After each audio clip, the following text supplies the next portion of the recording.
আজকাল ঝড় বৃষ্টি শুরু হলে সোশ্যাল মিডিয়ায় খিচুড়ি, ইলিশ ইত্যাদি খাওয়ার পোস্টের ধুম পড়ে যায়। এ বিষয়ে কিছু বলবেন কি ভাইরা আমার?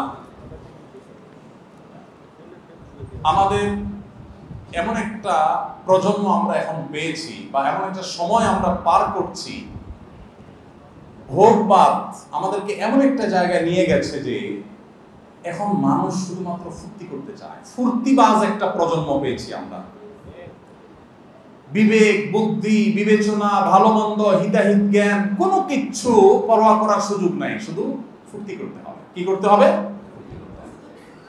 আপনারা সোশ্যাল মিডিয়াতে হয়তো অনেক ছবি দেখেছেন যে দাদা কিংবা নানা মারা গেছে, লাশের ছবির সাথে লাশের সাথে এসে সেলফি তোলে দাগ বের করে।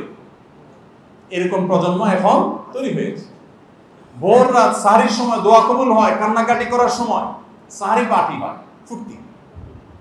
কান্নার সময় কি করতেছে? ফুর্তি। অর্থাৎ দরকারে বেদরকারে, জায়গায় বেজায়গায়, সময় অসময়ে জাস্ট ফুর্তি করো, জাস্ট আনন্দ করো। ভোগবাদ এবং বস্তুবাদ আমাদেরকে এমন একটা জায়গায় নিয়ে গেছে, সব জায়গায় দেখবেন শুধু ভোগের উন্মাদনা, শুধু ভোগের আয়োজন, শুধু ভোগের উস্কানি, কোথাও ত্যাগের কথা পাবেন না। ইসলাম মানুষকে ত্যাগের কথা বলে। এই যে আপনার যত নববর্ষ আছে, ইংরেজি নববর্ষ বলেন, বাংলা নববর্ষ বলেন, যত নববর্ষ আছে, এগুলো সবগুলো কিসের কথা বলে? খাও দাও, ফুর্তি করো, ইলিশ খাও, ইলিশ খাও, পান্তা খাও, ভালো জামা পরো, শাড়ি পরো, ফুর্তি করো, তাই না? কোনো ত্যাগের মহিমা নাই, ত্যাগের কোনো শিক্ষা নাই। কিন্তু ইসলাম আমাদেরকে যে ঈদ দিয়েছে, দেখেন, ঈদুল ফিতরের শিক্ষাই হলো গরিব দুঃখীকে আগে ফিতরা পাঠাও, তারপর নিজে ঈদের আনন্দ করো। তারপরে তুমি কোরবানির গোশত নিজে খাও, গরিব দুঃখীকেও খাওয়াও, তুমি ঈদের আনন্দ করো।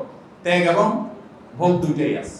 তো এই যে আমাদের ভোগী প্রজন্ম, এরা বৃষ্টি ঝড় হচ্ছে, তুফান হচ্ছে, এটা কি ফুর্তি করার বিষয় কিনা সেটুকু পরখ করার ক্ষমতাও নাই, হারিয়ে গেছে। সেটুকু আমাদের সব থেকে দূর হয়ে গেছে। এখন আমরা যেখানে সেখানে ফুর্তি করি। ঝড় বৃষ্টি শুরু হলে সোশ্যাল মিডিয়াতে আমরা দেখতে পাই যে আমাদের অনেকে ফুর্তি করছেন এটা নিয়ে। প্রচন্ড ঝড়ে গাছপালা সব ভেঙে চৌচির হওয়ার উপক্রম, চতুর্দিকে ভাঙনের আওয়াজ, এবং সমুদ্রের তীরে নদীর পাড়ে থাকা মানুষ, গ্রামে থাকা মানুষ, তাদের কষ্ট এবং হাহাকার শুরু হয়। কারো ঘর জবজব করে সেখানে পানি পড়ে, কারো ঘর ভেঙে উড়িয়ে বাতাসে নিয়ে যায়, নানা রকমের সমস্যা হয়, এবং জলাবদ্ধতার নানা মানুষের কষ্ট হয়, অনেক মানুষের অসুবিধা তৈরি হয়।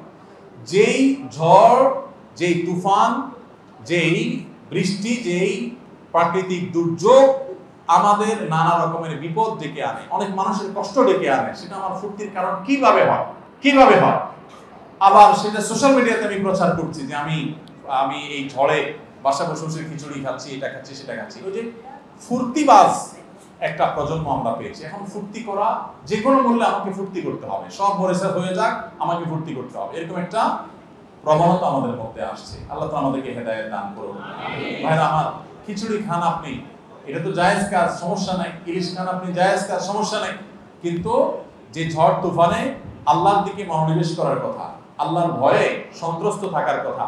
নবী করিম সাল্লাল্লাহু আলাইহি ওয়াসাল্লাম আকাশে যখন মেঘমালা দেখতেন, তখন অনেক সময় ভয়ে আল্লাহ রাব্বুল আলামিনের দিকে রুজু করতেন, মসজিদে চলে আসতেন, আল্লাহর কাছে পানা চাইতেন। কারণ আদ সামুদ জাতি, এই খিচুড়ি খাওয়া প্রজন্মের সাথে আদ সামুদ জাতির সাথে একটা মিল আছে। মিল হলো, কোরআন খুললে দেখবেন আদ সামুদ জাতি পৃথিবীর ধ্বংসপ্রাপ্ত জাতি, যাদের ধ্বংসাবশেষ এখনো পৃথিবীতে আছে, জর্ডানে আছে, সৌদি আরবের আল উলা নামক শহর, মাদায়েন সালেহ, কোরআনে বর্ণিত শহর এখনো আছে, এবং তাদের ধ্বংসাবশেষ আছে। আমার সেখানে যাওয়ার সুযোগ হয়েছে, আমি দেখেছি।